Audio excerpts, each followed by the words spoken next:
Good evening, I'm Patricia Balone with a CTV News update.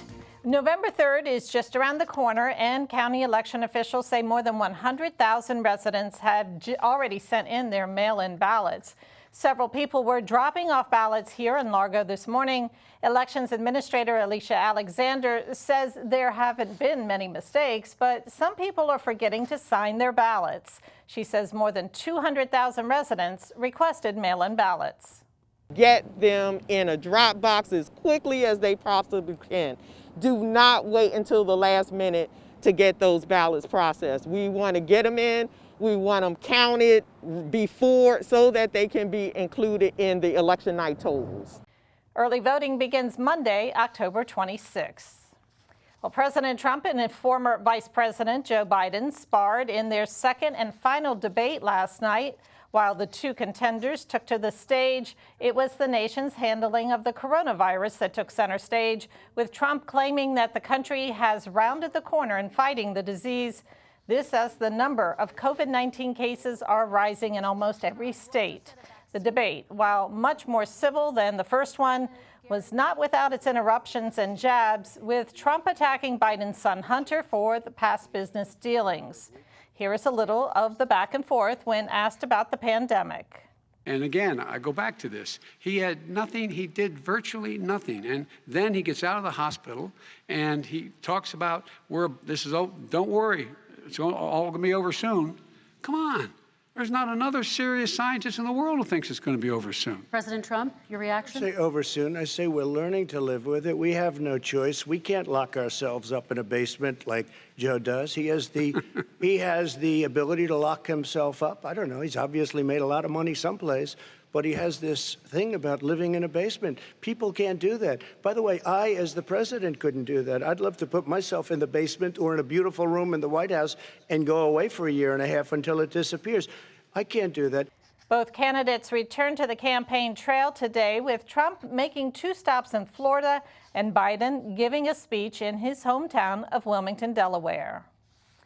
State and federal authorities are turning up the heat on Governor Hogan's ex-chief of staff, Roy McGrath. This, according to Mailin Matters. McGrath stepped down in August after just 11 weeks on the job, following media reports that he pushed his former employer into giving him a year's severance package.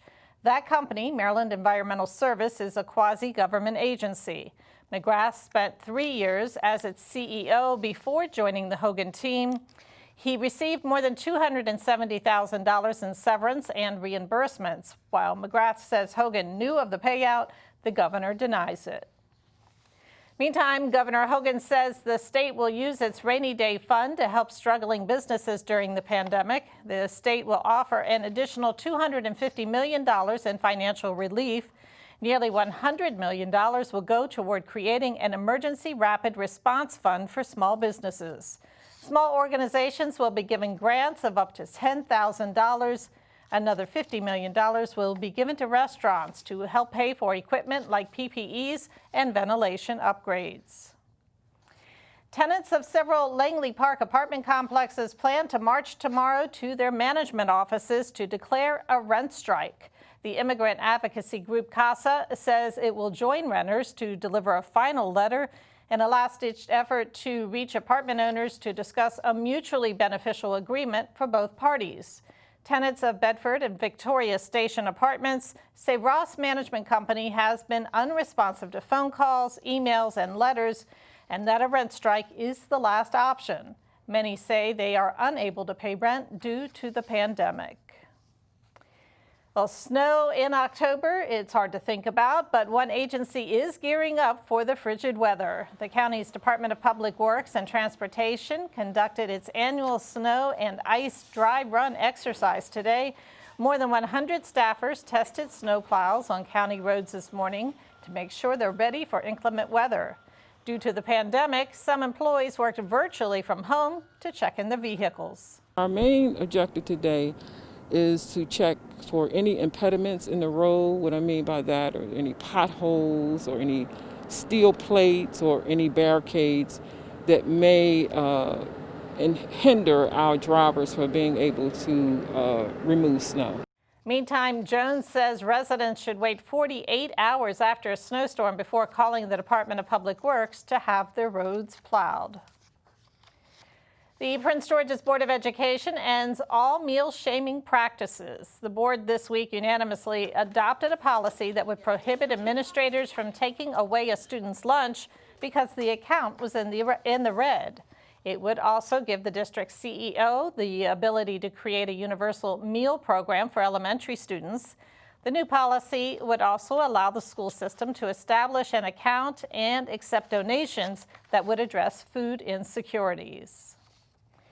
A hearing next week could decide the future of Freeway Airport in Bowie. The Prince George's County Planning Board is scheduled to hear an application filed by St. John Properties to build 509 residential units on the site located at Route 50 and Church Road.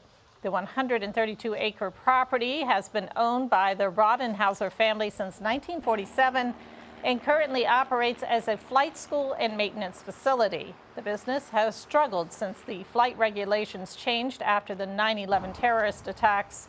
The board's hearing is scheduled for October 29th. A local filmmaker has released a documentary that examines race in America. It's called The American Lows, which stands for the American Legacy of White Supremacy.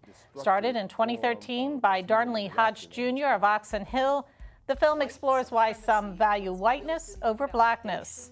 Hodge says the film was birthed out of his dissatisfaction with watching the way mainstream media was covering the extrajudicial killings of black men. Particularly Trayvon Martin, Oscar Grant, Eric Gardner, Tamir Rice, the list goes on. I am a professional television photographer, editor. I've been doing it for over 20 years. A lot of my clients are the major networks. And so I'm seeing a lot of this coverage up close. And I'm also someone who's familiar with the work of Frances Cress Welsing and Amos Wilson and Carter G. Woodson and a lot of our elders and scholars who've talked about extensively, analyzed our condition as Black people in America. And I'm listening to this coverage and juxtaposing it with what I'm aware of in terms of our condition. And I'm just saying these outlets are just completely missing the mark when it comes to what is really underlying the mentality that is causing this pattern of abuse amongst between law enforcement and African-American men. And rather than trying to take on this media machine and trying to, talk to the network producers I know and get them to change the story, I said, they're going to do what they're going to do. Let me do what I know how to do, which is use my skill set to create my own piece that will fill in some of the gaps that I felt were present in the mainstream coverage. And that's what the American Lows film is. And we'll have much more on the American Lows next week. To get more information, you can go to theamericanlows.com. Prince George's police are asking for the public's help identifying two persons of interest in a recent crime. Take a close look at your screen. Police say they want to question these two men about the murder of 19-year-old Trey Scotland. Officers were called to the 1300 block of Fair Lakes Place back on November 4th of 2019. They found Scotland in a car suffering from gunshot wounds. He died a short time later. A $25,000 reward is being offered for information leading to an arrest and indictment in this case. Well, Eco Latinos is a nonprofit that seeks to grow green neighborhoods, plant seeds of change, and foster environmental justice among the Hispanic community. The group and a coalition of other environmental organizations are planning a special festival tomorrow to engage and educate diverse communities of the Chesapeake Bay region. Ruby Stemley says this year's event will be held virtually. It's a bilingual event, so we have many opportunities, not just for the environmental organizations, to meet the Latino neighbors, Spanish-speaking neighbors that they usually don't get access to because of language and cultural barriers, right? And bring the community that usually doesn't get access to these opportunities to learn about conservation. There will be tours of the river, virtual tours. There will be exhibits on fishing, how to fish safely. And for example, one of the challenges is when people fish on the river, we all know that there is some contamination. And so people need to know first that it's not safe to eat the fish, but if they eat it because they need to, they'll learn in this festival how to prepare the fish in a safe manners. We have demonstrations from different art groups, dancers and singers and poets to share their culture here too. We will also have a health section, and so people will get to learn about the local resources and information about coronavirus prevention. Festival del Rio Anacostia will be held virtually tomorrow, the 24th, at 11 a.m. to 4 p.m. For more information or to register for the festival, log on to ecolatinos.org. The Prince George's Fire Department receives a special award today, one of only 3 in the country. The award from the Congressional Fire Services Institute and the National Firefighters Foundation recognizes the department's commitment to the health and welfare of its workers. The department is being recognized for its rehab unit program, a large medical and rehabilitation apparatus that is dispatched to every fire incident in the county. The unit is staffed 24 hours and is designed to check vital signs of firefighters while they're in the field, as well as monitor their exposure to carbon monoxide. The Washington football team is at home this Sunday, taking on the division rival Dallas Cowboys. Despite losing the last 2 games after benching quarterback Dwayne Haskins and switching to Kyle Allen, Washington head coach Ron Rivera says the team is playing hard, and his message is that the team is in a position to win the division. Before Dallas lost their starting quarterback, Dak Prescott, 2 weeks ago, the Cowboys had scored more than 30 points in 4 of their first 5 games. Washington's defense coordinator says you still have to respect the talent that Dallas has on its offense. You know, they're playing really good on offense. They've got great personnel. They've got excellent receivers, and they've got, I think, a really outstanding running back and a very capable backup that I also think is an excellent player. So they're loaded with talent on their roster, and obviously the quarterback got hurt and they've had some linemen hurt, but they still present a big challenge for us. Offensively, it's been mentioned, I'd like to see us run the ball a little bit better, but I think that also has a little bit to do with, being able to be, in a lead position or tied position, and give ourselves more opportunities to run it. I'm just trying to find that balance to when to pick and choose my spots. That I'm not being double teamed on every single play. So the times I have matchups where it's in the slot or we have a favorable matchup, then I have to win those matchups. But I'm not the type of guy to make excuses. I know, there's been multiple quarterbacks, there's been double teams, there's been shifted coverages. I'm the type of guy who just wants to produce no matter what the circumstances are. I feel like that's what separates good receivers and great receivers is no matter the quarterback, no matter the situation, they still come out and produce. So if you have that mentality, you never give yourself an excuse or a cop-out, or I'm getting double teamed so I can't do this. Oh, the quarterback is this, so I can't do that. I don't take that mentality at all. I just try to prepare the best that I can and compete on Sundays. This division's so tight right now, and it's very volatile that, I know that we've been in a tough position. We've lost some in a row, but it's all in front of us. And so I think that we're hopeful this week. We're working hard this week, and it's going to be a really good matchup.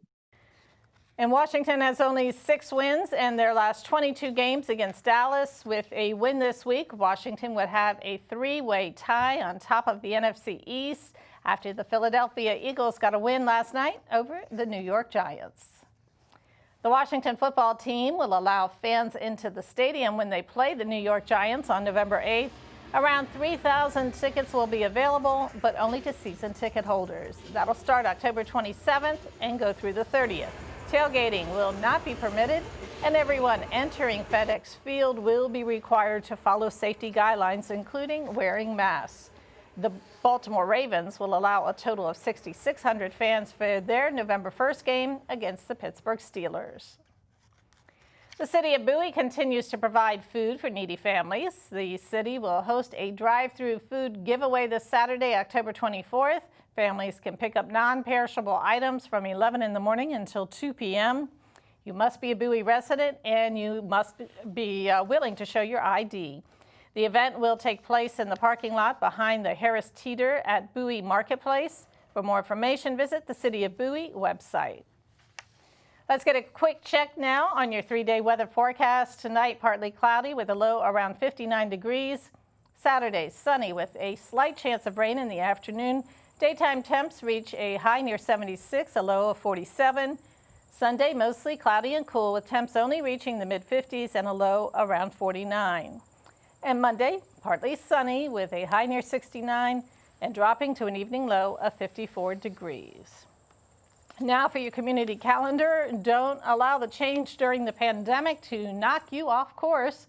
The 15th annual Go to High School, Go to College Fair is now virtual. Students can talk to representatives from multiple historic Black colleges and universities throughout the nation.